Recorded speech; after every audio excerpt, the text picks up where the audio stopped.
New York. What's going on, man? How you doing, my man? I'm doing all right. It is Wednesday, March 21st. This is the 21st. Hell yeah. Yeah, Geez, time flying, man. it is. Yesterday was the first day of spring. Today, I had a snow day. I was gonna say, still the first day of spring. Classic. So there's probably a good 4 inches of snow on the ground here right now. Yeah. I think it's melting a little It's all bit. gonna melt down by the end of the night. Oh my Blows my goodness. I am so ready for spring and summer, man. Yeah, geez. Welcome to Ohio. Yeah. I feel like March 21st, dude. When's the last time we seen snow this late? I don't know. Last year, probably. But it's ridiculous. If you talk to any other people from I know any other people states, way they're up, like, "What? the Snow?" Northeast are way up north. They're getting hit way harder than we are. So I guess it could be a lot worse. But on today's episode, we're going to talk about perceived realities.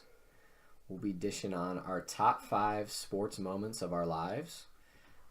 Possibly new forms of paper. But we'll start with March Madness. Dabble a little bit Because that's in what's March been Madness. going on big time in our world. We're definitely big sports fans, so... Well, I'm gonna just start off by saying I don't really care about March Madness anymore. Like, I'm done with it. I think it's cool as shit.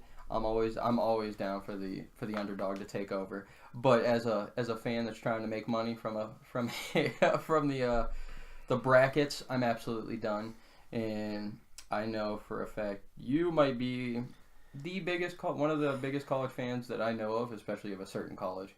And I don't want to get too deep into it because I know I don't want you to be reminiscing here and crying. Yeah, and I know we covered it pretty deep on another pod. Obviously, everything happened with Sean Miller in Arizona, but go ahead. Yeah, but yeah, that's all I want to do. I just want to hear how stunned were you, or if at all were you that Arizona? Well, I definitely, we had school off Friday, so I was staring down a long weekend of watching basketball, and I was very much looking forward to it. Arizona played Thursday night, and I am a big college fan, but I've always leaned more towards pros, and I think I've said that in this pod before, but I am a big college fan, especially of Arizona.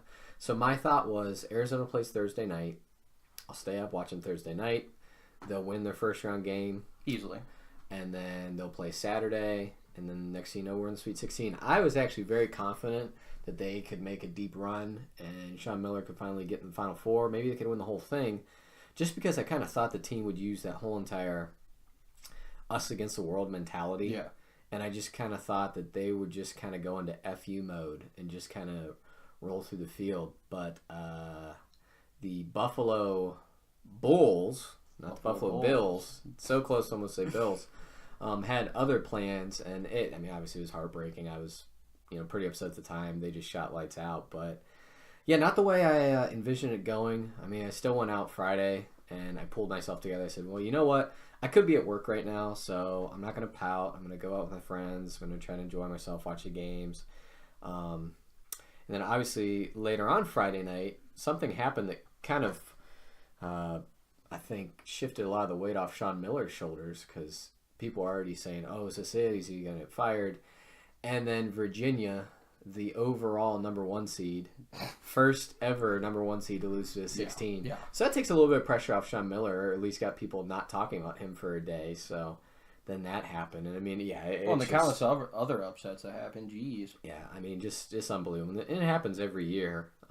It's so, it might sound so cliche, but it really is. I kind of said it before, and I don't know if I said it in this podcast. I hope I did, so I sound smart, but I thought it was pretty wide open this year. I really did. Clear. I think we have. I don't know if it was on the lost tapes, but I know for a fact. It might have been one of the lost tapes. I know for a fact we were talking about just the sure upsets that happen in the regular season. Like you usually see like that 2 or 3 teams that kind of take over the top, and then everybody else kind of just flushes around. But it was literally everybody in the nation was switching from the top 10. Like it was crazy this year. And when as a sports fan, for me, and this is kind of the way I view life too, like I want there to be parity. Like I don't like it when the rich stay rich. So the Dukes, the North Carolinas, Kentucky, the Kentuckys, they just keep winning championships. Like, let somebody else get a little bit. And the shitty thing too now is after. Not to go too forward, but now that everybody's out, Kentucky's got a real chance of winning they do. it all. Like, they I absolutely hate that do. Shit. Like I don't mind Coach Cal, whatever. Like I think he's a great coach and everything, but at the same time, like I hate seeing Kentucky always get to the final. The Elite Eight. I feel like they're always there. Yep. So, it happens. That's why Arizona hasn't won it in over 20 years, and even like Michigan State. I think people are so used to Tom Izzo being so great, but they haven't won it in 18 years. Yeah, seriously. Which is kind of wild to think about. So it'll probably be Villanova, which I'm kind of okay with because I really like Jay Wright. I like their head coach, but they just won one. I was gonna say, they just did. Yeah. So it's like, man, can we get someone else in there? And the whole entire UMBC, the Retrievers thing was kind of fun for a second, but they came back down to earth. They had their moment. I'm telling you right now, if they could have got over that little hump, the second round, ooh, yeah, we were talking. Yeah, but obviously it's still fun. I think there'd be a lot more crazy things to happen. We still got a couple more weeks, but I wish I could sit here and tell you that I'm watching all of the games as intently as I would be if Arizona were still alive, but I'm not. So. It's got to probably help for you a little bit now that you probably got a more laid back approach to the game. Now you're not worried about like, oh, this team's gonna, if this team wins, they're gonna play Arizona. Hopefully the worst team plays. Or if this team wins, oh shit, they could beat them in the Elite Eight, or they could beat a Final Four. So that's good for you for sure in that little aspect. Yep. But it's funny you mentioned literally the two teams that I had in the finals this year. Or I shouldn't say finals, but the championship. Or it could be finals, same thing. But Michigan State and Arizona both went out and blew a dick the first weekend. And for my last few years, I've luckily for me, I at least had both of my picks that went to the championship to at least make it to the Elite Eight or something. So I've had like a decent bracket, but this one's by far the worst one I've ever had. And it's sad that my mother, who has never watched a day of basketball in her life, literally went off. She went off of Loyola, having just that one nun that watches them every game. She picked them to like literally go to the Elite Eight, and look at them now. They might like, or did they lose? They still won. They won 2 games, right? They're still alive. Every year, I do the ESPN Tournament Challenge where I think you can put in up to 25. It's $1 billion? Is that the $1 billion one? I don't know if that's one for $1 billion, but I know you can win a lot. Yeah. And every year, I'll go to my mom, who knows a little bit, but mostly she's going to go off the mascots. Yeah. Oh, yeah. The mascot she knows, or what color she likes, or if she thinks they have a good team. And then I asked my girlfriend, and my girlfriend had Kansas State in the Final Four, which at the time I was like, you're crazy. But they're still alive. They got to win 2 more games. Is purple her favorite color or something? Purple is her favorite color. That's so.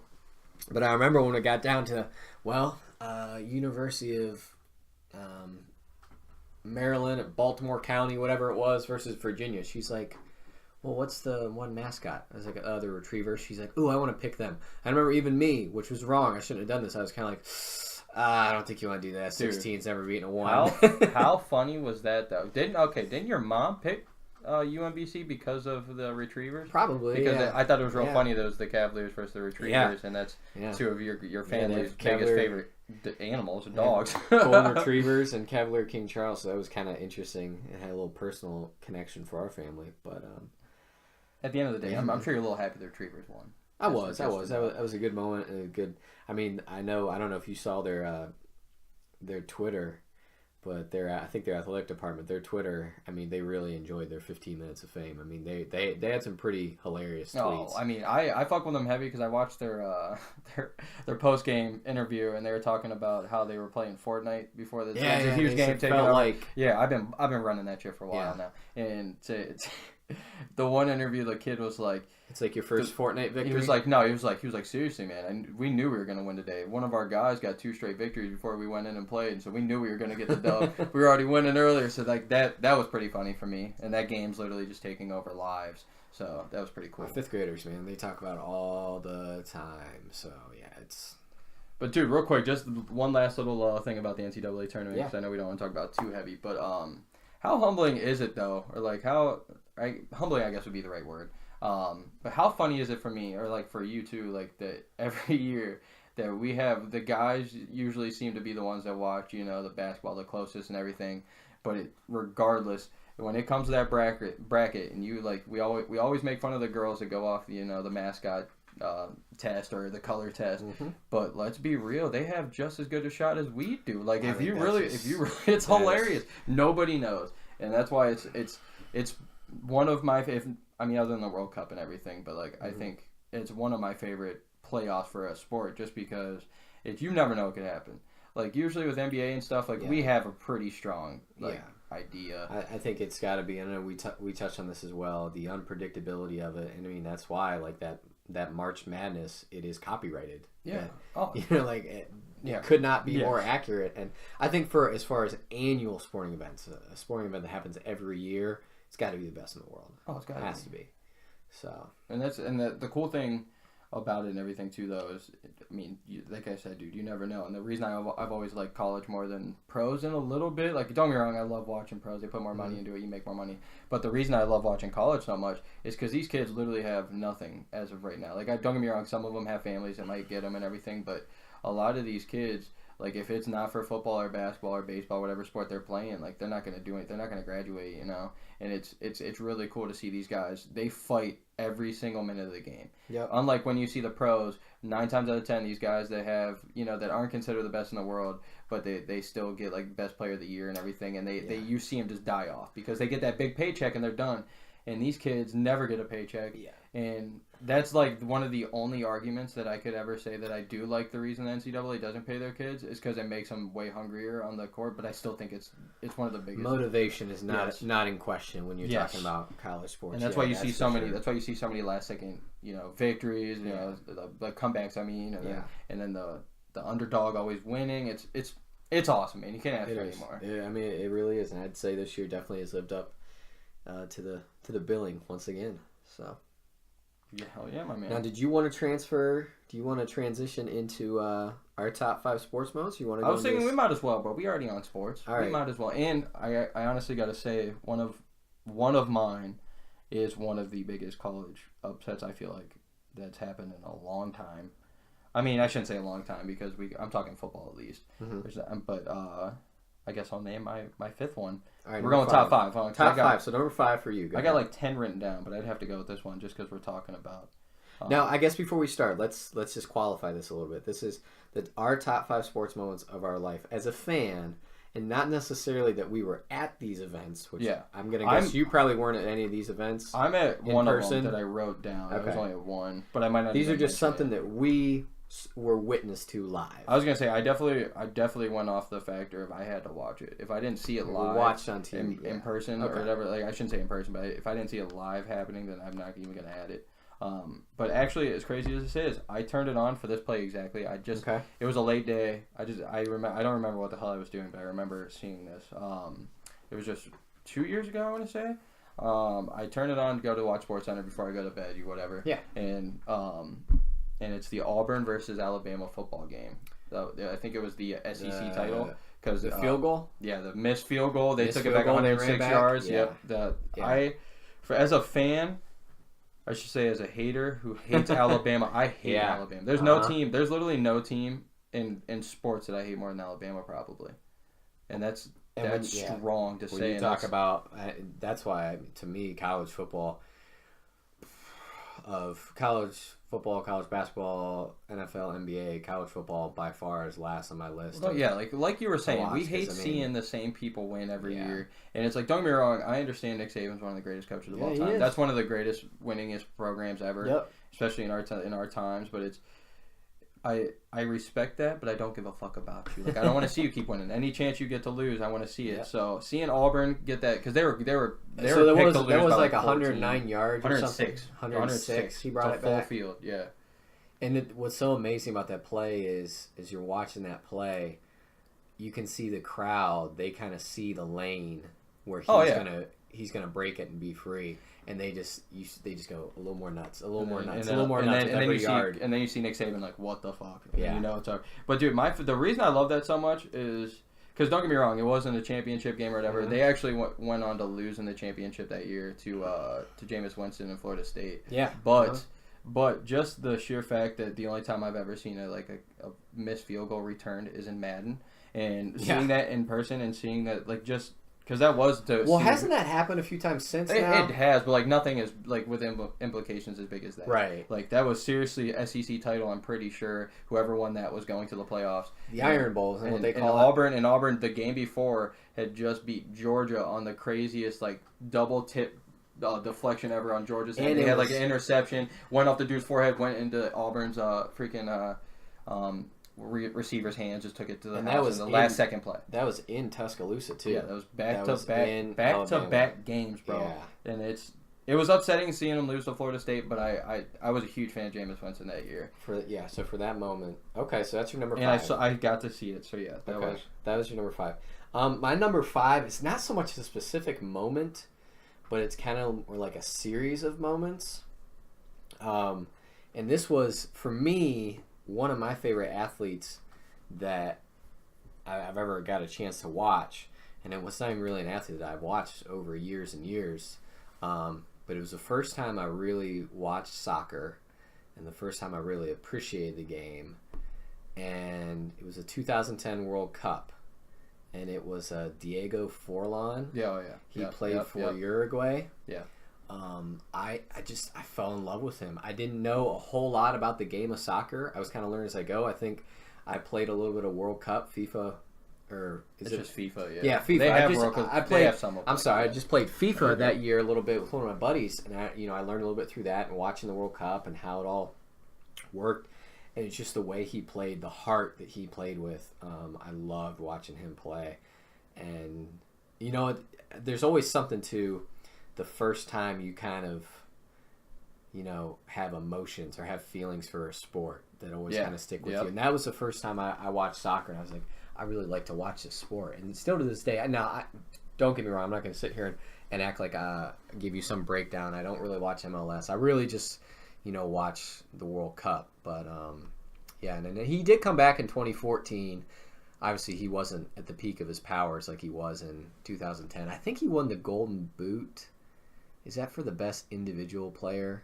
Yeah, for because they have because there's different leagues, like there's Premier League, there's the MLS, every crazy, like there's so many different leagues around the world. Yeah. They all have kind of their own thing, but the Golden Boot, like one of the biggest ones that just recognizes almost every one of them. Yeah. I don't know if MLS was in it at that time that they were like able to, but but the MLS isn't going to have anybody from that. So the 2010 World Cup for me is my number 5. Shockingly, bro, I can't even lie that I don't even have a soccer play or even moment in this, and that's like my top 3 favorite sports. I know you're I love that. Bigger shit. soccer fan than I am. Yeah, for sure. I mean, I played and everything, so it helps a little bit. But damn, let me go number 4 then.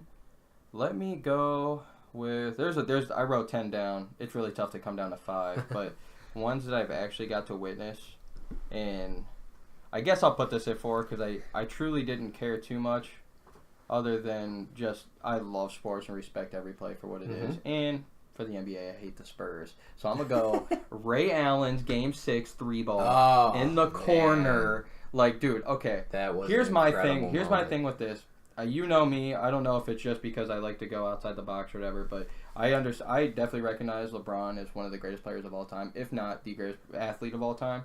He's knocking on the door. But for me, I never truly cared about seeing him win, especially after he left the Cavs. Like, I've always been a huge person seeing, like to see them either. Trust me, I understand not everybody wins alone. There's a team. Yeah. But I really like seeing if like teams get drafted together, like Kobe and Shaq kind of thing. Like, they weren't drafted together, but like it wasn't like they got together and made the biggest super team ever because Kobe was still young. Nobody knew what was coming out of him. But like. And like even I know people hate the new Warriors, but the Warriors that beat the Cavs the first time, like that team was all drafted together. Yep. So like I like seeing that stuff. Like I'm not the biggest fan of super teams, and Dwayne Wade's one of my favorite players of all time. But it wasn't the sheer fact that I'm a LeBron fan and he got to finally beat the Spurs or whatever. I've always been a Ray Allen fan. I don't think anybody hates Ray Allen, greatest 3-ball player of all time. And seeing that, like just putting yourself in his shoes and like just you and I play basketball 5 times a week, man. Like. Just think about the times that we're wide open hitting threes. We can't even do it. Imagine Game 6, like you just get a rebound. You're taking steps back. You don't even have time to look behind you, and you get this thing off in the shortest amount of time. You make it look the smoothest, and it probably might have been the biggest shot ever at that point in time. Like one of them that isn't a Jordan game winner or something. Right. Well, I definitely have. So about that shot, and I know there's a large. They took Tim Duncan now. Which was very surprising on a Popovich, who I love. I think is rigged to not have Duncan on the floor for that play. But there's a large contingent of people who feel that's the biggest shot in NBA history. We should definitely say from a non like superstar, because Ray Allen it definitely is a superstar, like a household name, but he's not gonna be out there making a team. You know, like he's just strictly he's almost like he's one of the perfect side pieces ever. Yeah, but he's not the first piece, or at least one of the toughest shots in NBA history. Because to make that shot backpedaling, and if you watch again, what's so incredible about that play, he doesn't look down for a second. No. Now, and he knew the NBA court in the corner, there's not a ton of room. No, you see players all the time, their heels are out of bounds. Because first of all, those guys have big feet. And second of all, like there's not a lot of room, and he has rehearsed that shot so many times. It was just muscle memory. He did not have to look down, because if he has to look down, that's an extra split second that I think there were a couple guys running at him can close out. I mean, just the Ginobili and Parker. The physics of that play are just incredible. And I remember, funny story about that play. I actually was just talking about this over the weekend. My roommate and I was with my buddy Joe. We were living in Canton, and we were rooting for the Spurs hard. Yeah, you're a huge LeBron hater at that point. Yeah, well, I've always liked the Spurs and respected the Spurs, but definitely was rooting for the Spurs. And I remember watching Game 6 and Game 7. We lived on the top floor of a three-story apartment complex, and we were going nuts watching those games. Because, I mean, they were so, nip-tuck and nail-biting, and the police actually showed up to our apartment because we were reacting so loudly. Like, oh, yeah. They thought we were partying, and they thought we had a ton of people there. But no, we were just so into those games. Reminds me of the Nick Swartzen stand-up. Hardcore gay porn. Yeah. Anyway. So that's a very good one. So also the other thing too about that is you got to think even on a bigger level too, like, cause I am a huge D Wade fan. Mm-hmm. He's one of my favorite players of all time. Mm-hmm. I respect LeBron. Don't get me wrong, but you take that Ray Allen 3 away, and LeBron's what?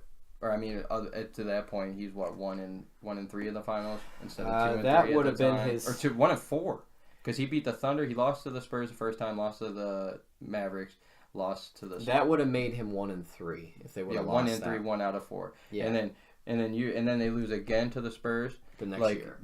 That's that's taking away from LeBron's legacy so much.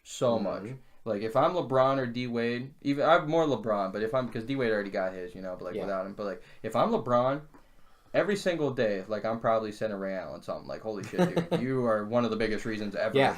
And not to mention, though, to go back to almost in that series, not to spend too much time on this because we're just talking moments, whatever. But like, dude, you take Ginobili out, Game 6, Game 7, you put T-Mac's ass in there. Oh, dude, they win that. T-Mac's not gonna. Were we just talking about this? Yeah, T-Mac's not gonna be a dumbass and turn over the ball 17 times in a row. Yeah, in I really want to see T-Mac get some minutes in there just for T-Mac. I understand Ginobili's one of the greatest of all time and everything for like his age and everything, but. Ever since then, he's a choke artist for me. But anyway, so keep going. What's your 4? All right, number 4 for me, and probably not too terribly surprising, I guess. And again, this kind of goes back to, it's just a sentimental moment for me. I can't remember all the exact details and where I was or anything like that, but it was 1997 when Arizona won the national championship, because that was when they became my team. I remember Lute Olson. I remember the white hair. I remember Miles Simon. I remember everyone. I mean, they had the best shoes. They had like the foams, the first pair of foams, pennies. I remember that team. I remember like Simon Says, whatever it was. There were all these puns. And Miles Simon actually didn't go on to become much of anything in the NBA, unfortunately. But that was my team, and I just said, and I want to say they beat Kentucky in the championship game, which always has a soft spot for me anytime you see a Goliath figure like Kentucky go down. So yeah, that was, as far as a moment, like that's when I fell in love with Arizona, and that's just when they became my team. So that's my number 4. Okay. This one's tough to go with number 3 here. I'm just gonna go off of just the sheer fact that this is another one kind of like the Auburn-Alabama game. Okay. I had just, no joke, turned on, I forget what the channel, it might have been TBS at the time. Literally just turned the channel on, didn't even think of much. Like I wasn't even, because it was a regular season game. Like it was nothing too big at all. But Barry Bonds' home run record, like hitting home run, like that one for me, his record breaking. He hit 71. Yeah, no, for his one where he actually broke the all-time record. The all-time record for career home runs. Yep. Because I mean, a lot of people think he's a cheater and stuff, and that shouldn't count. But everybody in the fucking MLB is a cheater. Like Mark McGwire and Sammy Sosa are one of the like greatest home run hitters of all time. Guess what? They were both were cheaters. Every you can name, Sammy Sosa's white now, by the way. Yeah. Oh, I know. But every single person that other than way back in the day, which they might have even, you never know. But like seriously, that's a feat that just because you are taking steroids doesn't mean that you have the talent to still do that shit, you know? But I got to witness that live, and I was real young. I remember I wasn't real young, but I mean I was way younger than I am now. Yeah. And just seeing that live, and literally I watched the pitch before I turned on. It was literally mid pitch. It was outside or whatever. It was either outside or inside. It was a ball. He didn't even swing at it. Exact next pitch. Boom, gone. Wow. So it's not like I watched it for a while, and it was literally just exactly when I turned it on, exactly like the Auburn and Alabama game. And at the time, like Ken Griffey Jr. is one of my favorite one of my favorite players athletes of all time. But Barry Bonds by far is my favorite like home run hitter, I guess, because I love when you watch MLB, you either like watching people hit homers or you like watching pitchers like just kill it. Yeah. And me, I'm a personal person that just likes watching home runs being spanked out of the park and seeing the tear that he was on, and just we're probably never. I mean. Probably not now because A-Rod was the closest on track, but like I don't know if we'll ever see in our lifetime again that the record gets broken. It's definitely a pitcher's game now, and say what you will about all those guys who are on steroids, and time will tell how history remembers them. But still, I don't. I mean, the man can't even get in the Hall of Fame. I don't think there's any. Do steroids? I don't believe steroids can improve your hand-eye coordination. Do they? I don't know. I've never taken them, so I couldn't tell you. But I bet you. I mean, I know it definitely increases your strength. Does it help your mental at all? I'm not sure. Because if you're feeling, well, here's my thing. Like I sent you that Snapchat the other day of like high moment of the day, or whatever. Like, because I'm a firm believer. If you're feeling good physically and mentally, or like if you're feeling good physically, you're gonna feel good mentally, and if you're feeling great mentally, you're gonna feel good physically. So that's my thing. So because usually these guys are physically just out of the world, just fucking. So if they probably got to be feeling pretty damn good strength wise, like do you think they got a good mental? They're feeling, I'm sure they're in a very good spot. It's got to help a little bit. Well, that's why they say that the benefits of working out and feeling good about yourself and exercising are just because it's not just physically you feel better, but mentally you feel good about yourself too. So I'm sure he felt strong, he felt in great shape, and I'm sure Roid rage though too. That's another thing I didn't even think of. Well, I know that ball pops off the bat a little bit more when you go bulked up. So to go to your thought though, like it's even if it does help your hand-eye coordination, it's not going to help that much where you're the best of all time. Because how many people have you seen that are steroid users that don't make it to anything? So that's a great one of the most difficult things I think in all of sports is to hit a fastball. Or to hit a curveball, any pitch, especially now. I mean, you think of how fast world. What these pitchers can do, and to hit a ball 400 feet. I mean, it's just at the rate that Barry Bonds was hitting it. It's still real. You still have to hit the ball over the fence. You might have had a little bit of help. You still got to go. But you still got to go up and face the best pitchers in the world and try to put 94-mile-per-hour fastballs over the fence. So that's your number 3. Yeah, just because, like we said, our personal moments, I got to see that shit live, so that was really cool. Now, see, for me, I don't have any baseball on my list just because, as a Tribe fan, there haven't been.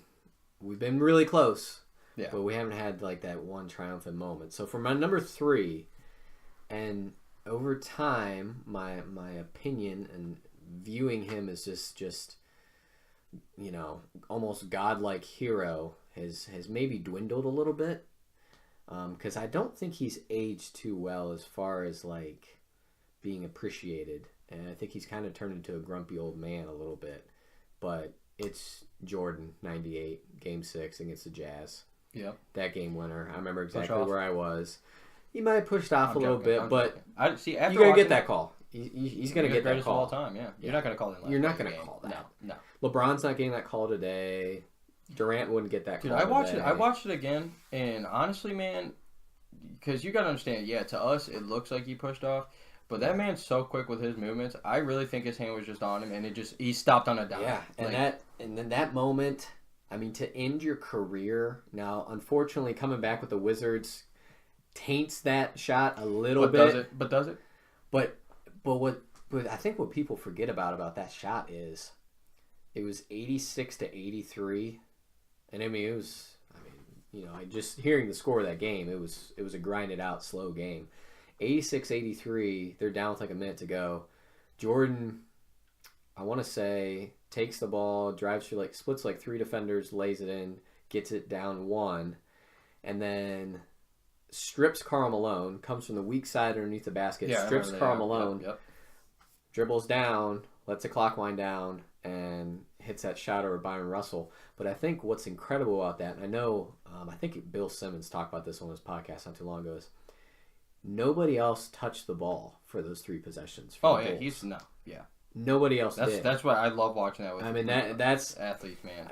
Don't get me wrong. I mean, yeah, that shot and everything is so iconic, and just to go out like that, it's just unbelievable and get that 6th championship. But man, and that was something when Bill Simmons said that on his podcast, I was like, oh my gosh, he's right. He's totally right. Yeah. Nobody else. He didn't get a screen set for him. There wasn't like any action run for him. He said, "This is my moment. I own this. I'm going to gain this championship. I'm not going to a Game 7." Yeah.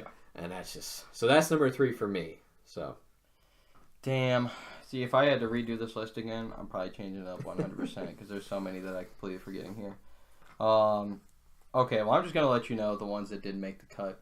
And just all right, so these are your honorable mention before we get into your top 2. Honorable mentions, yes. These, I'm going to have to take this one out.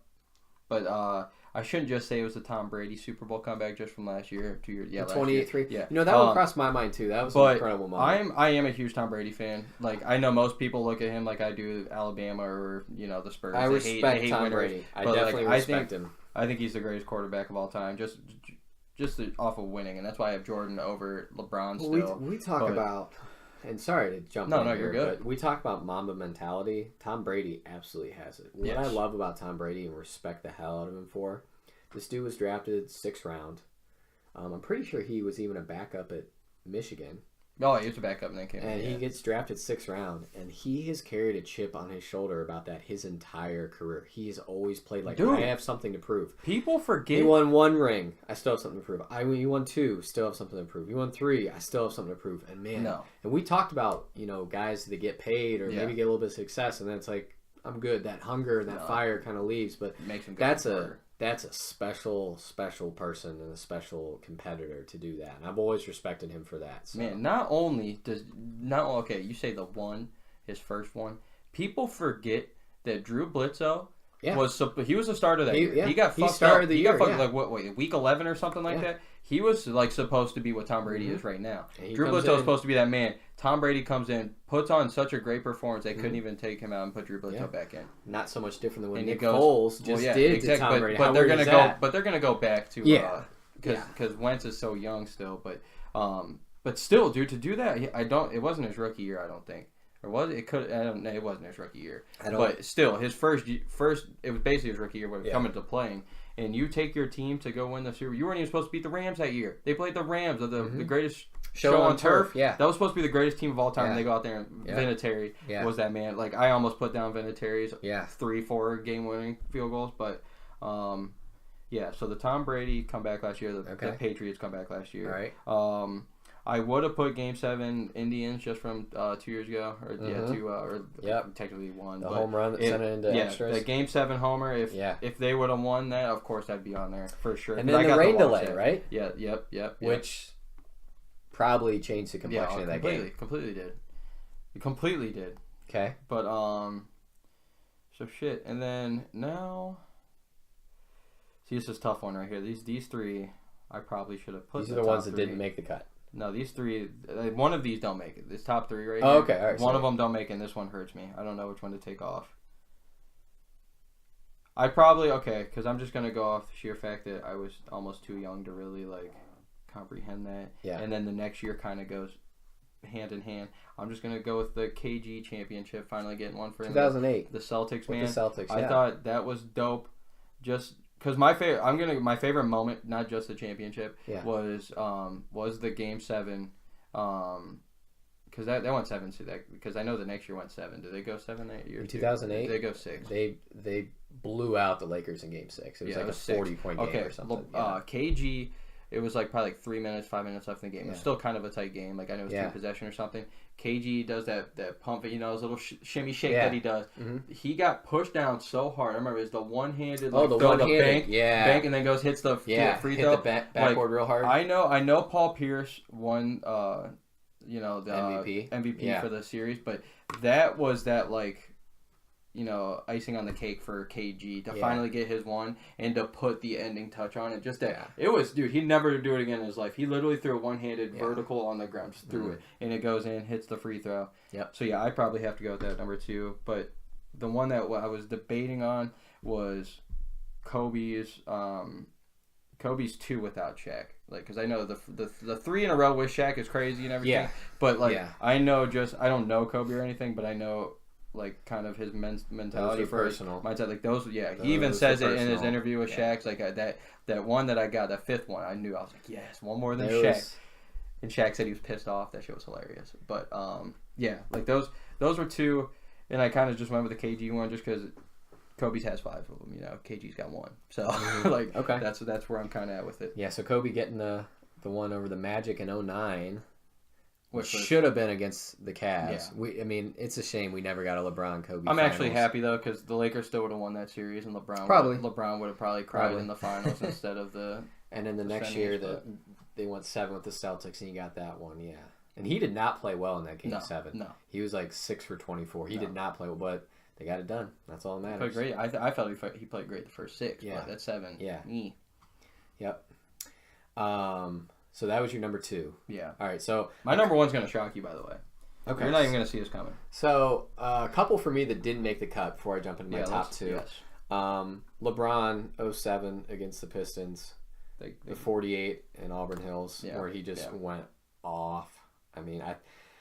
Was it 25 straight and like 29 out of 30 or something ridiculous like that? I remember. 29 out of 30 or 30 out of 31. Something like that. Yeah. But I remember just some of the shots he was hitting.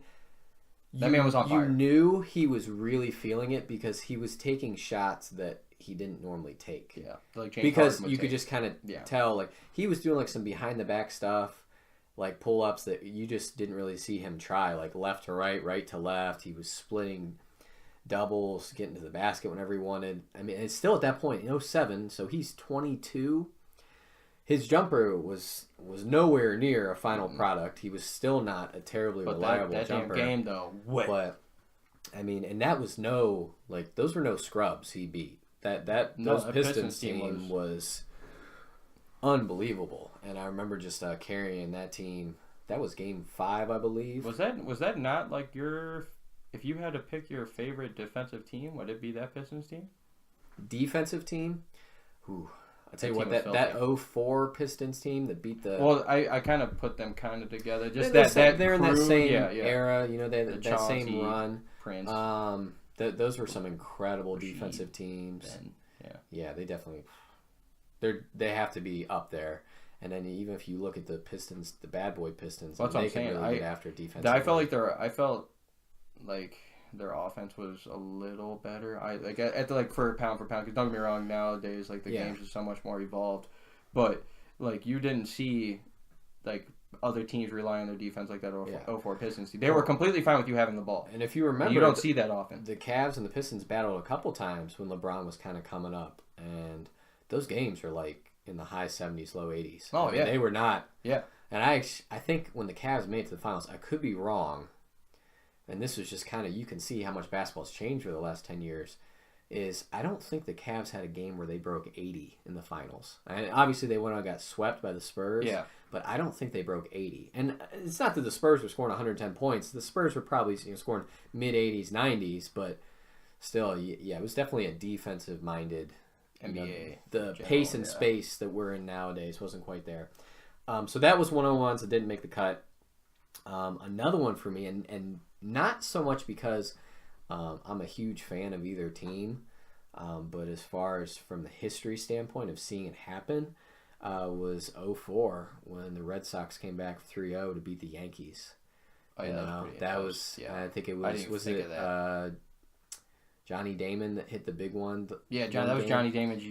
Like he had 2 before years he went to the Yankees. Like, yeah, he was that. Yeah, shit. when they were down 3-0, and they came back and beat the Yankees. And again, my grandfather grew up in the Bronx, so I always root for the Yankees for him, if that makes any sense. That makes sense. Yeah, but I don't follow the Yankees, and it's tough too. Generally speaking, I'm not really gonna want them to win a whole lot because once again they've had their definitely more than their fair share of success. But I remember just for the Red Sox to get over that hump, I remember thinking like this is gonna be something people are gonna talk about for a long time, and then obviously they went on and broke the Curse of the Bambino. Was that the Red Sox one? I believe so. Yeah. I could be wrong, but I really think so. And obviously, I definitely think that the Cubs winning a championship would have made my list if it wouldn't have been at the expense of the Indians. Yep. It should be, really. And you know what? I remember I was not that mad about us losing to the Cubs. You can't be. Especially when it's that great of a series. And that was an incredible... I think that was an all-timer. The 3-1. So those are my two that didn't make the cut. The LeBron 07 against the Pistons and Red Sox coming back down 3-0. But my number 2, and this is probably, it's not my favorite. My number 1 and number 2 are razor close, like razor thin for me. Yeah. And I think you're definitely going to appreciate this. In the moment, this is a really, really bad play. It was not a good moment. It was not like a triumphant, celebratory moment. Yeah. But my number 2 moment of all time, sports moment of my life, not, of my life, I guess I should say, is when Kobe tore his Achilles. When it hit the pair? Goes back to the bench, walks to the free throw line, and knocks down both free throws. And then walks. Mamba fucking mentality. Dude, have you ever twisted your ankle? Oh, have you ever twisted your ankle? I can't walk for absolutely. days. I'm a pussy. I will not get up and hit a free throw. You're not going to get me. Hit a free throw. You talk about that play, and to me, that's my favorite play of Kobe's career. And now that I think about this, why Kobe's 81, that is very close to making my list. That's probably another one on the cutting block. But that play embodies Mamba mentality. That's the definition. Paul Pierce got carried out of a finals game in a wheelchair. Do you remember that? Yeah, just because I don't even think he twisted his ankle. I think he was sure what it was. Pure embarrassment. For as incredible as LeBron is, he definitely hams up some of his injuries as well. But how many fortunate, knock on wood, I have never torn my Achilles, and I hope and pray it never happens to me. Yeah, good thinking. But for him to walk up and knock down both those free throws, it's one of my favorite moments in NBA history. Just the guts that takes, and you could see he is fighting back tears because he knows, and ultimately in the end, now that we can look back, his career was never the same after that. No, it never was. No. He knew the road that was ahead of him, and that was just to have your entire livelihood and it was kind of a fluke play. He was making a drive to the basket on Harrison Barnes, just planted his foot the wrong way, lost his footing, and he knew right away.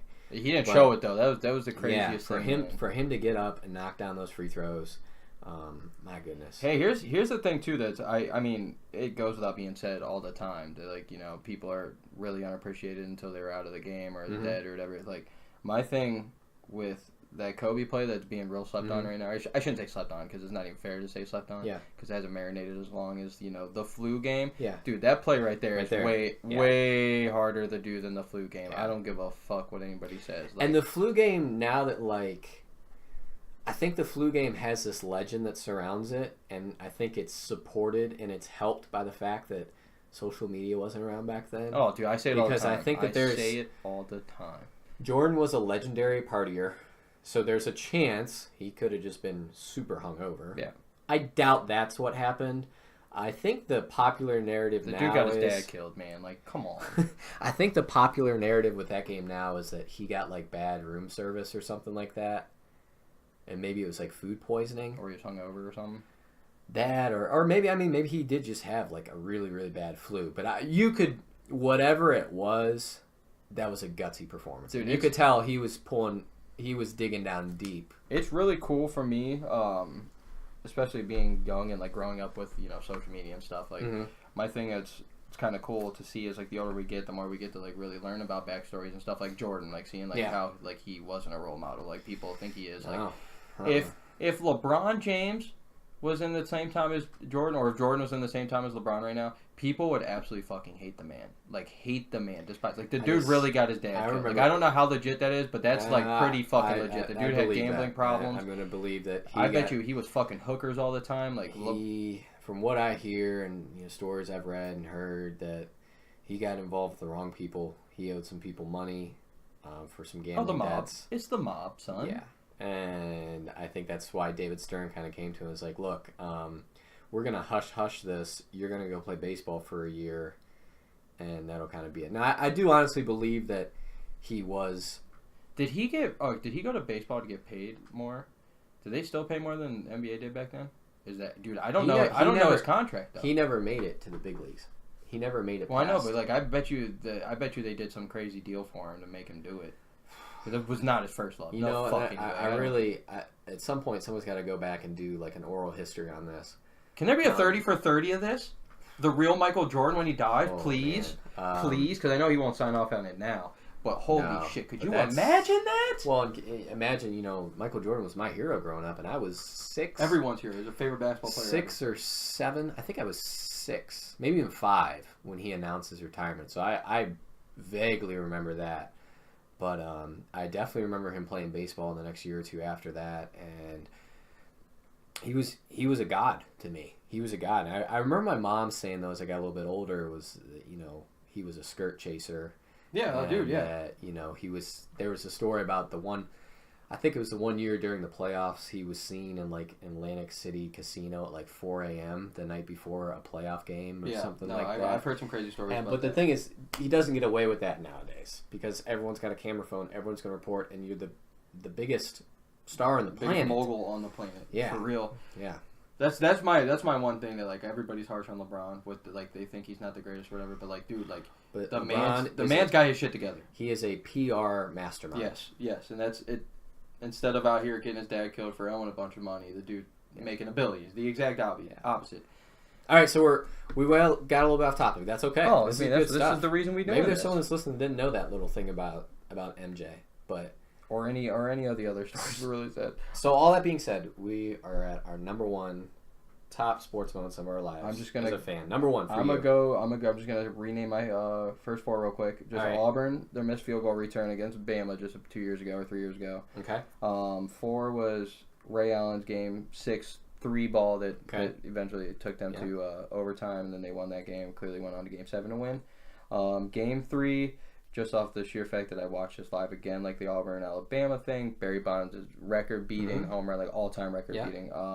And then 2, I picked the KG championship over Kobe's, like around the same years, just because it was his only one. And for for me at the time, like I was a huge KG fan, and I remember actually like each opposite game, like 1, 2, you know, game 1 I'd wear Kobe's jersey, game 2 KG's, like because I was a huge fan. Yeah, like I love both of them, but KG just had.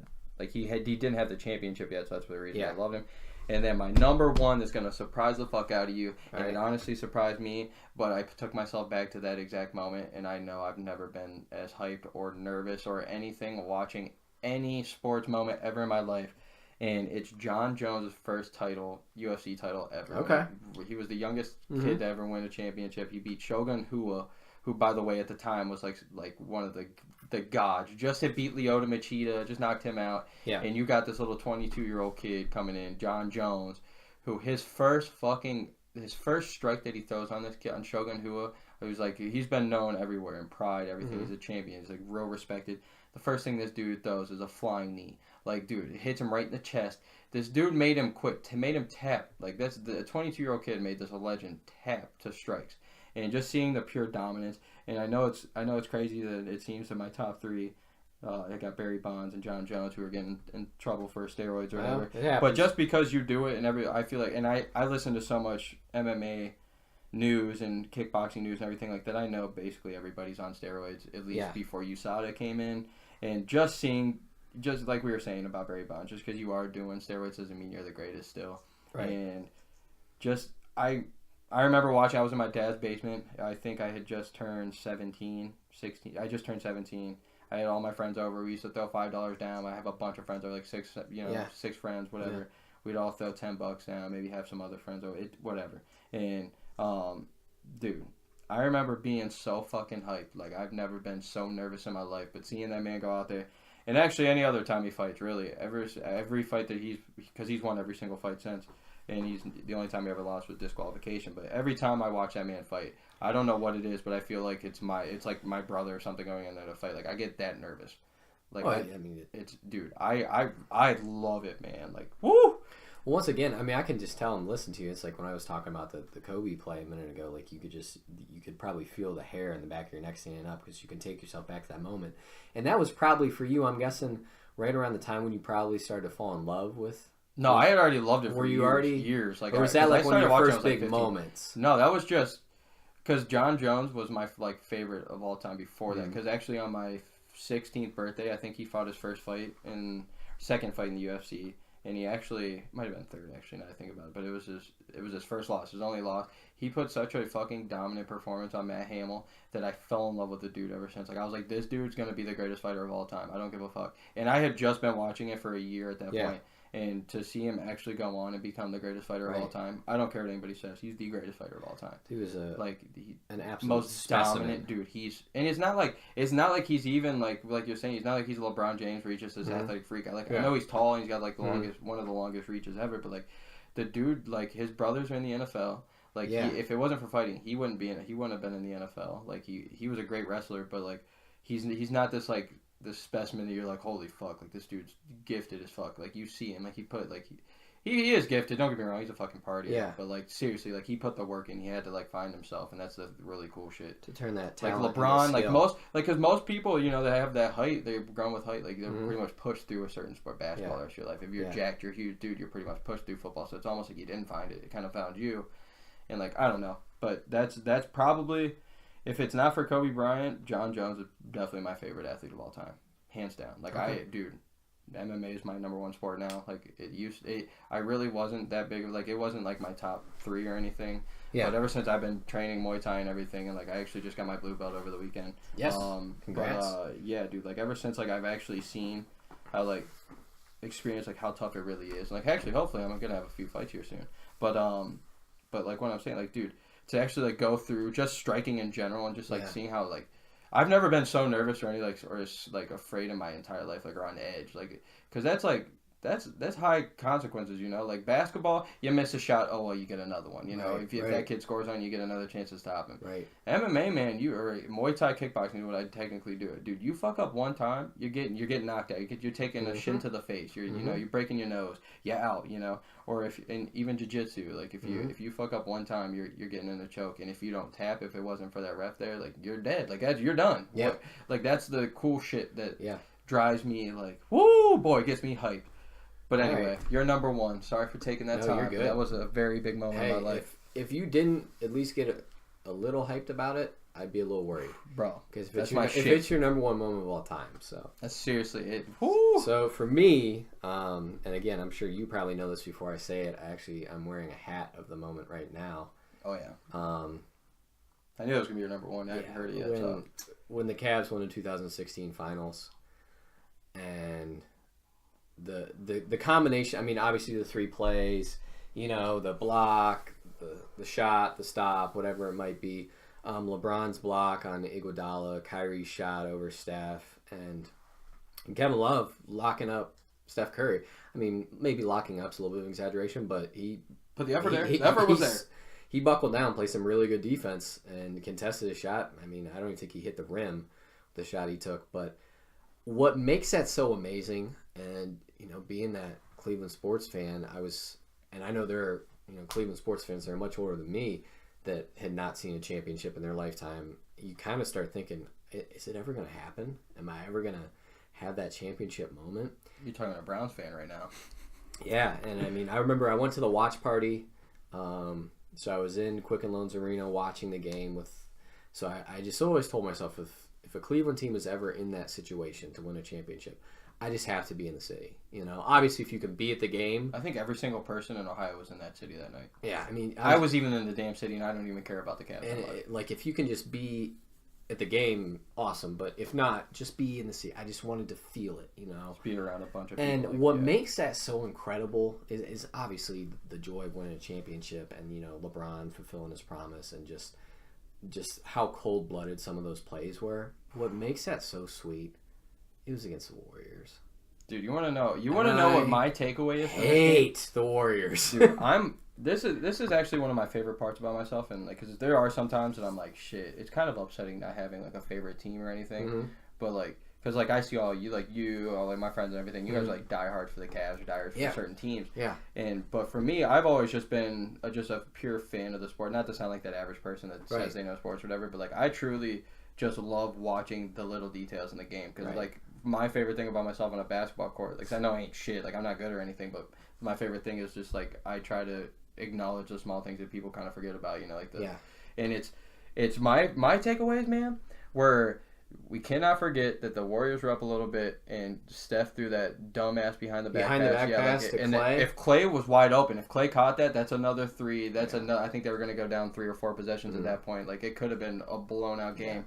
And then not only that, but after Kyrie's three, do you remember Steph had a wide open three? Oh, he did. Best. He did. People argue with you all day. Steph's the best shooter ever since Ray, or if not better. Mm-hmm. And this dude blew a wide open. I'm talking wide open. I'm pretty sure he had Klay Thompson and Andre Iguodala wide open in the corner too, right next to him. They were all three of them wide the fuck open, and this kid blew it, bro. Like, that's my thing. I was people like, this dude's got his own shoe deal. People think he's one of the greatest players or whatever already, and it's like that's not a Kobe Bryant. That's not a LeBron James. That's not a Michael Jordan. That's not anybody. That's not somebody that's a closeout superstar. Like, that's your chance right there to tie the game, to make up for a little bit of clutch gene. Yes, that's that. Yes, like that Russell Westbrook that I feel like he's got, but he just got to win something first for me to like put him on that level. But like, seriously, man, like, to see him blow a wide open three, and not only that, but like throw the behind the back pass or whatever, blew that shit. And dude, not to mention too, the whole Draymond getting taken out the game 6 or game 5, game 6. He was out of game 6.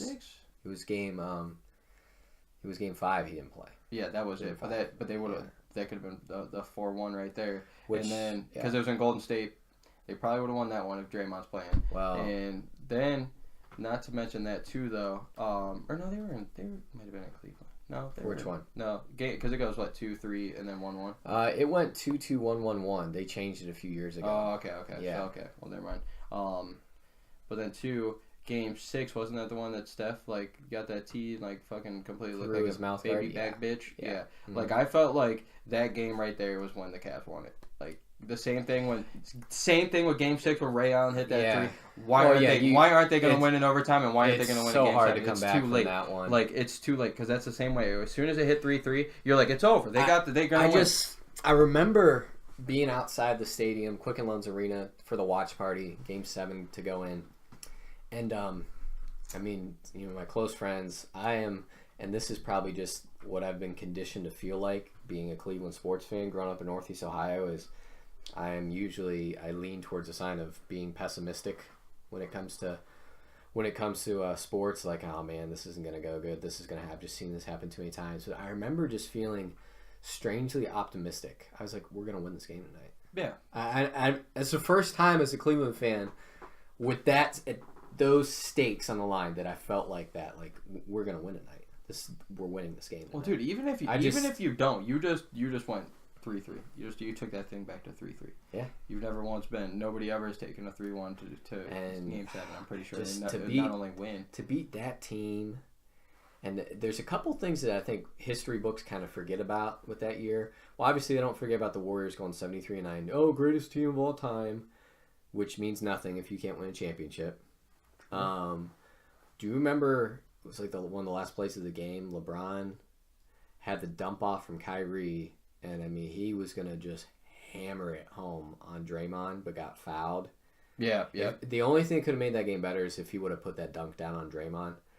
You want to know something crazy? One of my favorite blocks of all time is the year right before that. Draymond blocked LeBron on, like, LeBron was the same situation. LeBron was almost about to throw one down on him.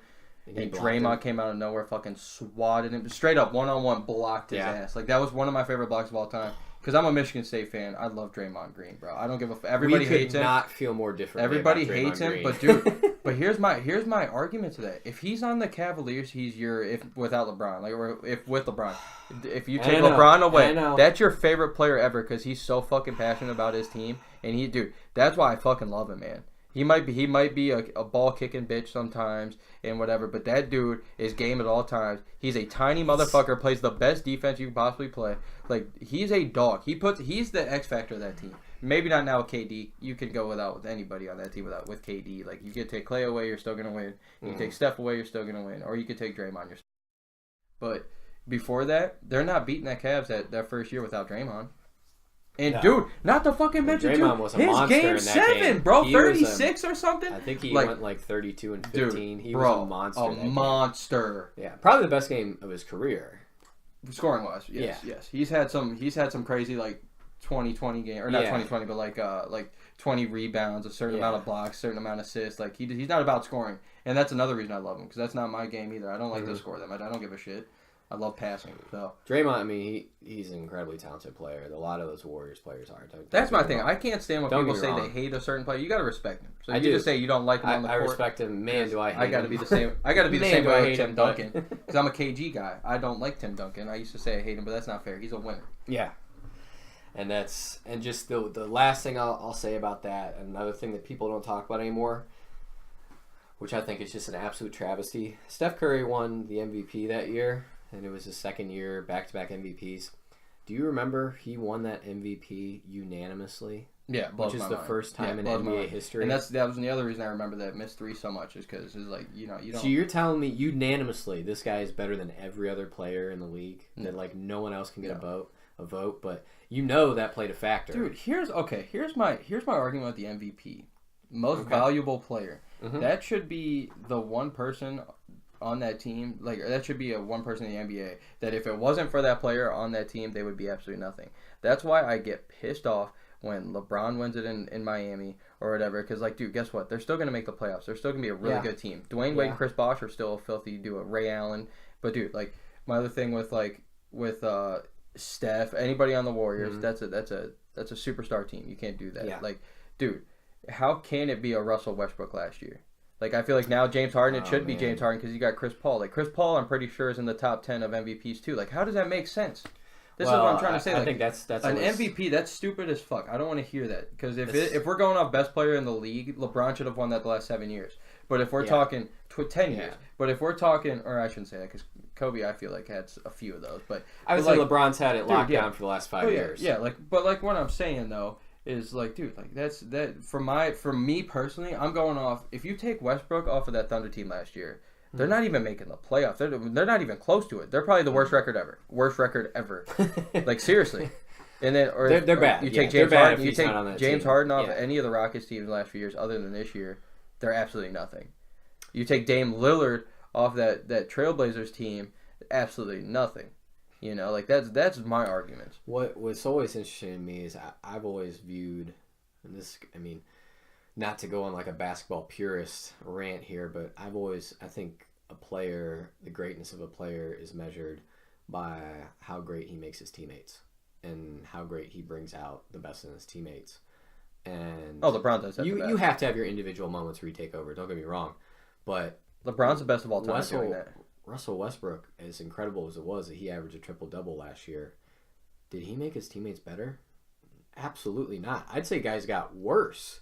Oh, yeah. Do you see how many times they were just standing there like, we don't know what to do? But yeah. Now, I mean, I think there might have been something, and last year was a personal thing for him with the whole entire KD thing, and I think some guys in that organization just kind of say, look, we're just going to do whatever we have to do so Russell can do this year.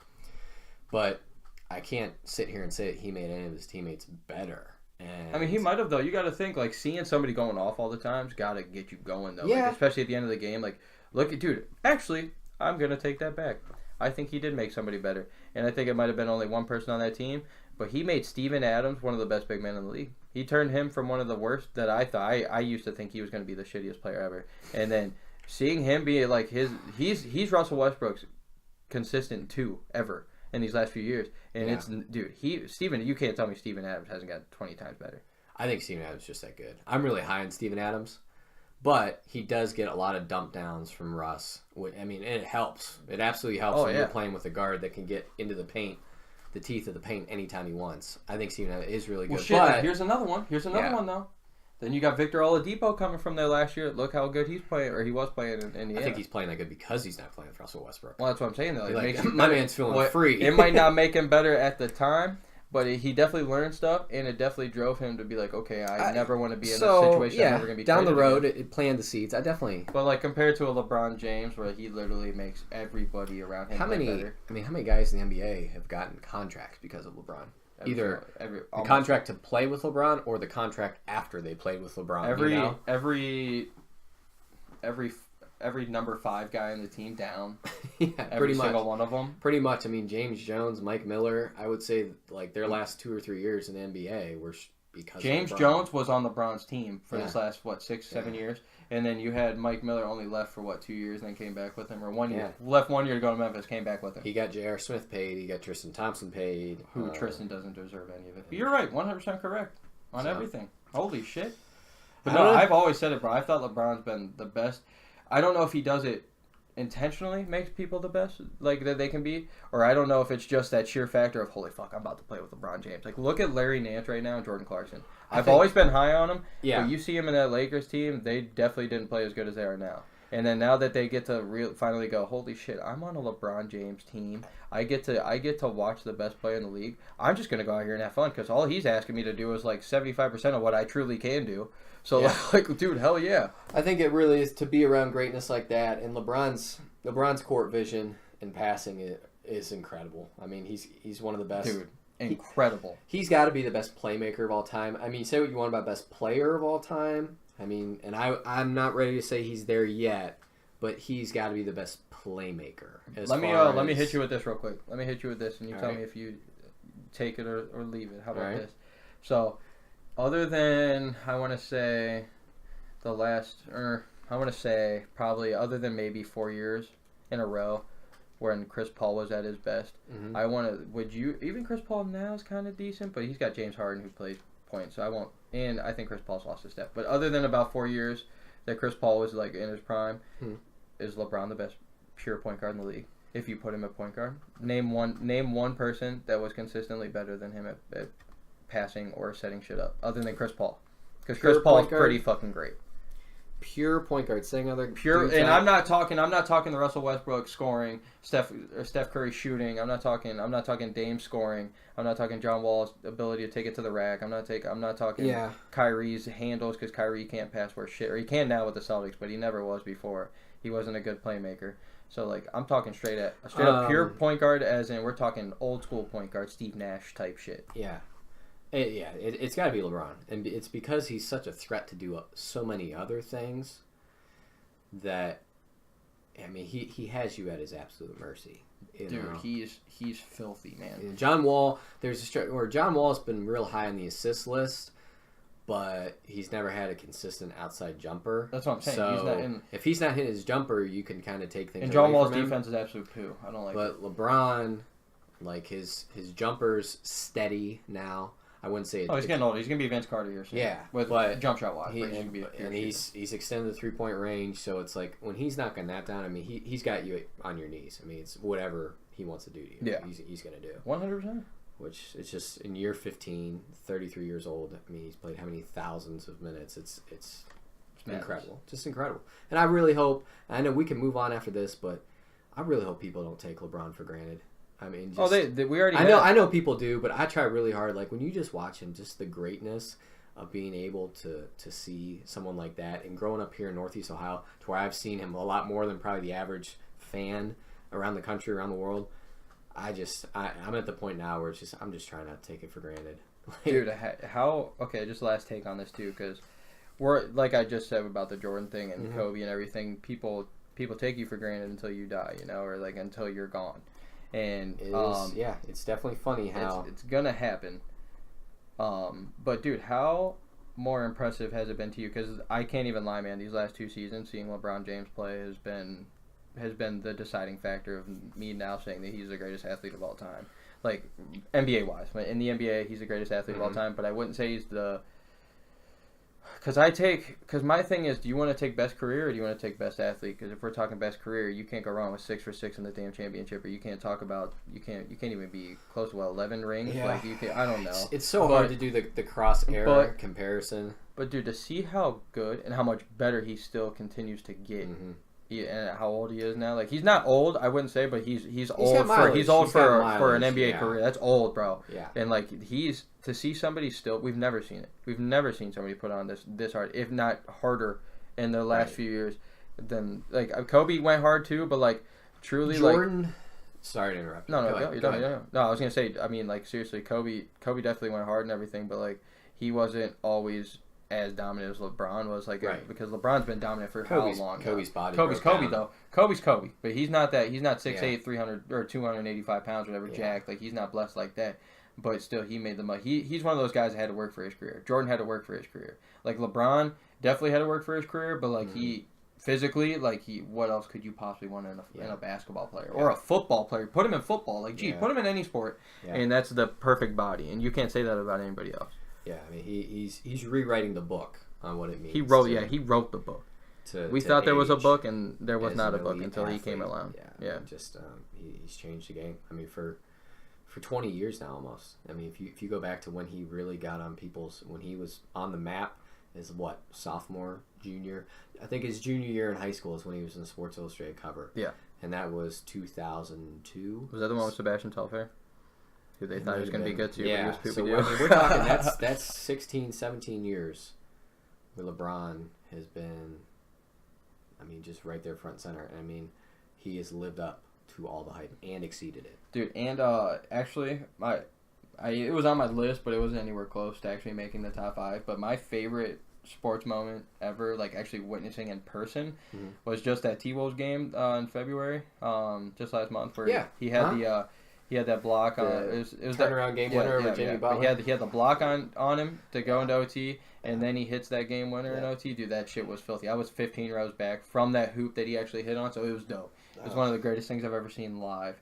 And that's why I had it kind of on my list in the top 10, just because of pure just seeing that shit live. To be there. Oh my gosh! I know it's not a playoff game or anything, but that T-Wolves team was pretty hot at that point. They're getting there, but like, dude, seriously, it was pretty incredible to see. LeBron's someone that I think, even as he ages and when he does eventually step away from the game, I think people are just going to look back and just revere him even more than they do now. So. Shit, dude. I'm gonna get into my topic real quick because there's no other greater way to go into this. I like to humble myself. I like to say I like to not get caught up in too many things like that extra stuff in life, because I feel like we take our life for granted in general. Yeah. And because we're talking about that extra stuff as in basketball and everything, NBA and like our favorite athletes and everything. But to kind of take a big step back, man, because I love doing this. Like I talk to you all the time about some crazy stuff, and I was listening to it was the Fighter and the Kid podcast, actually. One of my favorites that I've been listening to. A couple months ago, actually, Brian Callen was saying something on there. Okay, yeah. So real quick, Brian Callen was this is exactly right. What Fighter and the Kid pod. Fighter and the Kid. Okay, Brian Callen, one of the hosts on there, was actually he likes to do this segment or whatever, like dropping knowledge or whatever. But he was talking. He's got a lot of like doctor friends or some scientist friends and everything, and they were kind of he was talking to one of his favorite astrophysicists. I think I don't remember who it was, so I don't even want to get it wrong, but they were talking about realities and different realities and everything, and how we have different realities than you would say like an ant would. Like an ant, of course, they have a different life expectancy, so their reality is 20 times different than a cat's would be, and like what a cat's is 20 times whatever. It's like you can go all the way up to the biggest animals in the world, like a giraffe and everything, or you can go as minuscule as to our atoms or whatever you may be. Like we all have different realities, and we're living organisms, and we have like certain things that we do in life or whatever. Like our realities are different. Well, that got me thinking, dude, and I took this on a deep ass level, like deep, because it kind of reminded me of Interstellar, and because he also said something about how like time's different, like because like as a life expectancy as an ant and everything. Like their thoughts, bro, are so minuscule to ours, you know, and ours we're so minuscule to certain. I'm sure like octopus and stuff or whatever it may be, like some crazy things or aliens, whatever you would think of. Well, that had me thinking, dude, of like, dude, if you watch Interstellar, right, and you go, say we somehow say if we travel through black holes, it would take us through another universe or whatever, and if we try to go to a certain planet, that could be an hour there could be 20 years to us. Yeah. Well, okay. Well, this got me thinking crazy, man. Like, what if us, like, just our time, like you and I, us talking, what if our time is so much different, drastically different than, say, like a planet? Like would be, because a planet's so much bigger than us. Like, and it's a living organism. Everything on it is living. Okay. What if our actual time period or thinking period is only like minuscule time in a blip of what really is, and that's why we don't see much? Like, and like what if, dude? Like, what if we're seeing asteroids and stuff flying by us, and that's just, or like even anything? Because you know how the universe is expanding. Yeah. Like, what if because we'd have to really think deep here. Like, you really have to take yourself, if you haven't really taken yourself out of your human body, I guess, in a way, like from a different viewpoint. Like, dude, what if, like, if you're that planet, because we all live different. Like, flowers are a certain life, but they live different than us. But we just think it's different because we're different than them. Yeah. But say we're our actual planet, and that in our planet's time, that everything's exploding so fast and it's just moving continuously. Like, whatever, like, if you believe in the Big Bang or whatever, like, there's got to be some reason that everything's expanding. And what if we could see just if our planet's quote unquote eyes, and that thing would be moving really fast? Or what if the things that we see move real slow, like real time, like real slow, like it's going fast? Like, that dude, like, blows my mind. It's perception. That's what exactly. Perception is everything. And it's so funny you started talking about time, because 10 seconds before you started talking about time, I wrote down time on my paper because that's what I wanted to talk about. And for us as humans, the average human walking upright on this planet knows we're going to have in the ballpark of 70 to 80 years, right? In a ballpark. Hopefully, yes. If all things go right, you live a somewhat healthy life, you're going to get 70 years, let's say. So that changes your perception on things. But, I have caught myself, you say this, and I couldn't help but think of, like, I see myself looking at animals. And maybe this is just, my perception where I don't look at a big enough picture, and I haven't really challenged myself to think on the big scale, like, of as far as planets go, but I think of animals. I think of why it's always kind of amazed me, the lifespan of certain animals. Like, I never understood why dogs only live to be 8, 12, 15 years old. Yeah. Why is that? Like, why can't they live to be as long as humans do? Or why are humans, normally regarded as one of the longest living organisms on the planet? Yeah, but, like, compared to turtles and stuff, like certain turtles they live like 150, 200 years. Right. Like, how the fuck? But for a lot of, and I might just be speaking out of my butt here, like, I don't know what I'm talking about, but I want to say that we probably live longer than a lot of other animals. Most, I think, like, 99% of the life forms on planet Earth, I think we live, and even in our known galaxy, I think. Yeah. I think we. And that's just, I remember maybe it was sometime last summer or something like that. Like, I saw a fly. And what's a fly live for? Like a week? I think it's 2 days.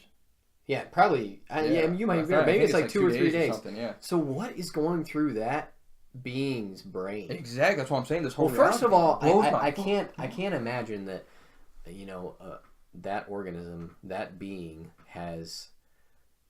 it's not necessary for a fly that's going to live for 48 hours, 60 hours, whatever it might be. Is it necessary for them to have the brain capacity to think about some of the advanced next level stuff that human beings are capable of? Or is that just something that we have, that we're only privileged to? No, but here's the thing that blows my mind. Look at all of our lives, like talking about living organisms that can reproduce. Yeah. In that 48-hour life expectancy of a fly, how many do they pop off in that time that they've reproduced? Because I think it's something like 4 or 5. No, it has to be like 50 times. Like, 'cause don't flies like have huge nests of like 50 or something? So it has to be like 50 times one thing, one fly. That blows my mind, man. Like, we only have enough time to reproduce. Like, really, like, 'cause that's what we're so. Like, this is what gets me into this next theory, because this is or I can't say hypothesis because I don't know if it's real or whatever, or true. It's not proven or whatever. But here's what blows my fucking mind, man. Okay. So, say when. Okay, so we're at our house. If there's too many flies in our house, what do? We get a fly. We get fly swatter. Yeah, we get fly swatter or fly traps, whatever. Talk about mice. What do we usually do? Some people get cats. Some people get mice. Whatever. Like, whatever it may be. Like, we just take that thing out. Whenever, look at us now. Like, we were talking about. I don't know if we were talking about in the lost tapes or if we actually talked about it on a legit pod. But we were talking. Got recorded. Yeah, it talked about. We were talking about how many living organisms, like animals that we've, like species that we've taken out as human beings. Yeah. So here's where I go deeper, bro. Back to the planet thought, because I've always like you were talking about, like you look at animals and you kind of think of like how they thought. Like that's what I was saying when I meant like if you haven't taken yourself out of it. I'm not just saying straight to planets, because I really haven't until the other day. But like, because I've put myself in my dog's shoes, I put myself in other people's shoes, I put myself in other things, like just seeing what, like, holy fuck, like, because I try to be as conscious as possible. So then here got me thinking, man. So if our times are like really short compared to like our planet's time would be, then how do we know that if us humans are getting too overpopulated, that the planet would do its thing to get rid of however overpopulated things would be? Like, why do you think this is my thought process. So is that doing that? I think that's what I'm saying, because then you look at how many hurricanes we've had, how many earthquakes we've had, how many like, dude, they were saying, this is the other thing that really scares me too, is that Yellowstone, it's over its expectancy to explode. It's past due. So I'm pretty sure as soon as that would ever happen, they said that, I'm pretty sure anybody even close, like, we're gone. We're long gone. There's going to be a huge nuclear cloud over. Like, dude, that's got to be the planet doing that. You know what I'm saying? Like, and what does it do because we're reproduced? Or not reproduced, but we're overpopulated. Yeah. I absolutely think that there's some credibility to this, and not even just natural disasters or strong weather and crazy weather, but look at the resources.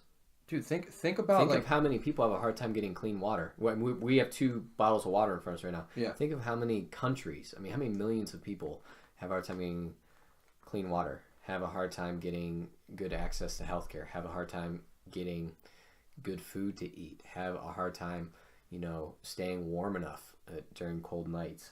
So the resources, global warming, man, it's another thing that we could go on. Like your resources are dwindling, and natural selection, survival of the fittest. I mean, whatever you want to call it, or I guess survival of those that have more money. I guess really is probably what it comes down to. But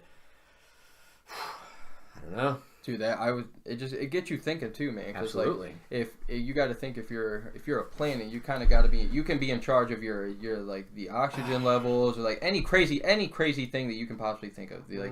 The ozone layer, whatever, like the fucking crazy the water, pollution. the oceans, like, dude, like anything, like it could probably do whatever it wants to make sure that, like, if we certainly wanted to get out, that it could like make the soil in our whatever in the earth wrong for humans. Or whatever it may be, man. Like, that shit. Well, look at that. I was thinking about this. Creeps me out, man. You started with Interstellar, which is an incredible movie by my all-time favorite director. One of my favorite movies of all time. Where that movie started with the premise that, was it corn? Limited on resources, yeah. That our crops that we depend on for food were starting to go bad. Yeah, and I mean, that is not far-fetched. No, not at all. That is absolutely not far-fetched. And especially how much we overuse stuff. I think you really have to be ignorant if you don't realize that our planet is overpopulated right now. Well, look what the fuck we've done. I've said it all the time, dude. As if you're talking about a species that helps its helps its planet or whatever, helps whatever organism it's living with, dude, we're a failed species at that end. Because look at how shitty we treat our fucking air. How shitty we treat the fucking planet. Like, dude, we're knocking down trees just because we're selfish. Just to put like the only thing that produces our fucking what we breathe, the thing that helps us live, dog, is the things that we're taking down the most. Just to put trees up, or not trees up, but put houses up. Put the bigger houses, or put the mall, or put whatever in. Footage, yeah. Dude, it's like what the fuck. Because we need more shopping malls and business centers and that's what goes with the reality thing, man. I try not to get caught up in the stupid everyday, like this. I guess is my overall like thing to you that kind of helps me. Like, dude, I try not to stay with that social media shit. I try not to get too caught up in what other people say, because guess what, man? At the end of the day, none of that shit truly fucking matters, man. Truly, it does not. At the end of the day, you hear it all the time, man. You can make as much money as you want, but guess what? We all get buried, 6 feet under or whatever. And I'll tell you what, you could feel like you're the biggest, strongest person on the planet, and nothing can take you out. And then there's a lot of people out there who feel like that. But dude, you know what? Man, Mother Nature's undefeated. Yes, Mother Nature is undefeated. Motherfucker. if Mother Nature decides it's time to wipe you out, like, see ya. Dude, you know, and that's... I don't know, man. That was just some food for your thought today, but bro. Again, it's all in your perception. I mean, perception is everything, and I mean, I think sometimes we as humans we get this idea that like we're in charge of the planet, and that's what blows my mind. That's what blows my that's my main reason that I don't believe in a god. As weird as are we going here? I don't want to get into it too crazy. Okay, but I'm just gonna leave you with this: is that I feel like us as humans, we make this God figure like a personality. I totally believe in something created everything, but I don't believe it is in like its main focus was to make these humans as perfect as whatever. Like, because I feel like that's where we get a lot of our perception from. Okay. But we won't get into it deep. That I'm just saying that's the reason why. Because it's like, dude, there's so many. That's why it blows my mind when people don't believe in aliens or people don't believe in other life anywhere. Because it's like, dude, we're if you really look at it, we're absolutely nothing. We mean absolutely nothing. Like not to be a dick, like in our realities we think we mean something, but we take ourselves to a cat's reality. Do we give a fuck about a cat's reality if it's not our cat? Do we give a fuck about a cat? Yeah. Dude, we're not going to care what a human's thinking, everyday things. Right. If we put ourselves into another human's thing, are we going to care about what we just thought? Dude, no. It blows my mind that people actually take shit serious in life, bro. Like, because it's fun. Life is what you make it, man. Mm-hmm. And seriously, life is what you make it. Like, don't get me wrong, I work with people with disabilities. I understand that there are crazy, unfortunate circumstances in life. But for the most part, for us, for the lucky few, or the lucky bunch, I should say, that we get to actually live this and ride this ride that's called life the way that we can make it. Because it can be a shitty ride if you make it, or if it can be a fantastic ride, bro. And I've been really focusing on, kind of putting myself out of my own shoes sometimes to remember, like, life isn't as all bad as what you make it seem, man. It isn't as stress-worthy as what you think. Because guess what? At the end of the day, tomorrow, what's the only requirement that you have, truly, is breathing. To get through the next day you're trying to live, all you could do. It blows my mind, man. If you're breathing, you're lucky as fuck in life, man. Regardless of what you think. Like, you're lucky as fuck. We don't get this every day. You're not going to have this. We're not going to have this ability to have conscious decisions forever, man. Mm-hmm. Like, I always say, like, sometimes I get down on life and shit, man, but I'm like, at the end of the day, this life could be absolutely anything other than this, and I would miss the everyday view that I have, like seeing the clouds, seeing the trees, seeing you talking to the people I hate, seeing the people at work I don't like. Like, dude, guess what? At the end of the day, you weren't promised that shit, so live it up while you got it, because nobody fucking knows what's gonna happen. Nope, you're absolutely right, and things could always be way worse, and you have this time on this planet to, if you're gonna let something get you down and let something stress you out, you let that happen, Mm-hmm. These are forces that you let have an impact on you. That's why I can't do the finger pointing, or wasting my time on Instagram or anything, bro, because it's like, that shit doesn't matter, man. I'm just trying to live the life that makes me happy. Mm-hmm. And seeing what other people like and everything, that doesn't make me happy. So guess what? I'm not going to do it. And what makes me happy is doing the shit that nobody else is doing with me. Yeah. Like doing kickboxing. I had to wake up one day and just say, fuck it.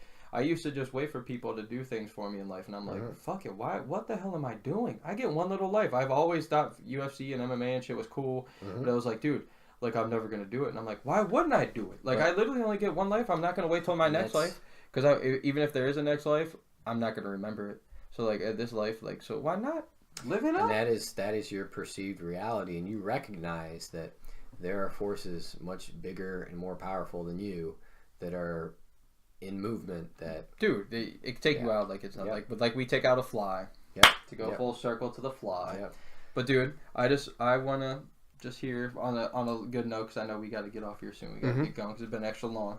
But I know we just wanted to talk about this this new invention that you were about to talk about. So and it ties in what we're talking about a little bit as far as like the resources go, and trying to be smarter with our planet. So I heard of this new paper that's being developed in Japan by a company in Japan that is printed on limestone that you cannot tear. Well, I'm sure you could tear it, but it's incredibly difficult to tear. Compared to the average piece of paper. Incredibly difficult to tear. It's waterproof, and it is made with 98% less water than regular paper. Now, see, I learned a little bit too, because I didn't even really know water played a big factor in making paper. But it sounds incredibly durable. And now I don't know as far as the cost of production. I'm sure I'm not sure, but from what I understand, there's a large amount of limestone on our planet, so the resources are there, and obviously paper is something that's always going to be needed. I mean, we have 2 notepads in front of us right now, and they're not going to stop printing books anytime soon. No. They're not stop printing magazines anytime soon. So I think I thought that was pretty awesome to hear. So they said it uses 98% less water. Here's the thing that makes me sick about this, though, because like you were saying, one of our biggest things right now that we have to worry about as a human race is not everywhere has clean water. Like we have enough water in the world that everybody could, but we're selfish. But the thing that's really clutch about this is like we're, like you said, 98% less water or whatever. Yeah, dude, how scary is this that we just now figured this out? Oh, it's definitely a little scary. Well, here's my thing. Because I believe that these scientists that we have in this planet are doing some crazy shit, and they've done some crazy shit for the longest time. You're telling me we've never figured this out before? Well, what's that old saying go? That like necessity is the mother of invention. Yeah, dude. Kind of like exactly what we were talking about before the pod when I was saying I was like I want to do some research on hemp and like come on and talk about it. But all I know is that hemp is way more cost friendly. And it's way more durable than for cars that we've done, because the first few cars that they made were hemp, and dude, it's crazy, man. You're telling me that there are things out there right now that we're coming out with like new paper that's going to be way more friendly for the eco-friendly, and you're telling me we just now got this? But yeah, and it could be sickening. It could be one of those things where it's kind of like, oh, we didn't need to come up with a more, eco-friendly way of making paper. That's why they said sometimes the most like dire situations people get in is when you stumble into inventions and things like that. But so limestone paper, it's a company in Japan. So that's, dude, and I know for a fact we talked about this on the Lost Tapes for sure, so I'm gonna say it again, bro. It blows my fucking mind of how far we could be as human beings, as a species, bro. How far we could be if we work together instead of work together for this entire time. Because I'm not trying to be that skeptical person, conspiracy theory, or like, they've had to known about limestone. I'm not saying that, but they've had to know about, because, dude, I've even heard of paper being made out of like used plastics and stuff. Like I've heard of some crazy things. Yeah. Like there are definitely more eco-friendly ways to make almost everything, and that's proven, man. That's like, it's not just me being a skeptic or whatever, but it's sickening. Like you can talk about that for anything. Like even if we were to put even half the amount of time that we put in on war for us actually advancing each other and helping each other out, where would we be? Sickening. I don't want to get into the rabbit hole, because we just got into a rabbit hole a little bit about this damn reality thing, because we could have talked about that for hours like we just did for basketball. But seriously, some food for your thought. Yep, absolutely. All right, man, it's been a good one. You got any sign off? This is a great one, man. This is that one. We were talking about like you feel like shit's going, like that one was a very solid conversation. That was a good one, man. And regardless if we recorded that or not, thank you for the conversation. It was fun. It was fun. All right, guys, take care. See you.